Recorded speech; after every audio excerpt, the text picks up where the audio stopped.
እና እግዚአብሔር ይመስገን ነው የምልበት በምክንያት ነው።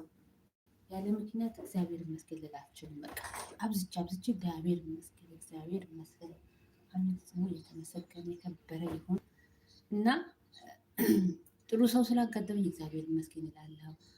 በዙሪያዬ የማይሆኑ ሰዎች ወስደው የሚሆኑ ሰዎች ስለሚሰጠኝ እግዚአብሔር ይመስገን እላለሁ እና እግዚአብሔር ይመስገን የምንልበት ስትራስ ውስጣችሁ በቃ ደስ አይልም ሀሴት አይሆንም። እኔ እንደዛ ነኝ እና ይሄን ያልኩበት ምክንያት ብዙ ስለሆነ ነው።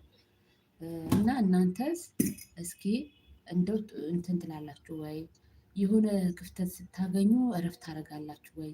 እረፍት ማድረግ ነው የሚቀናችሁ ወይስ ስልካችሁ በቃ ሰዎቻችሁ ሲሄዱ ስልክ ይዞ መቀበል ነው የሚቀናችሁ? እስኪ ንገሩ። እውነቱን እናውራ እስኪ። ዛሬ ቅዳሜ ነው አይደለ? የሆነ እረፍት ይኖረናል።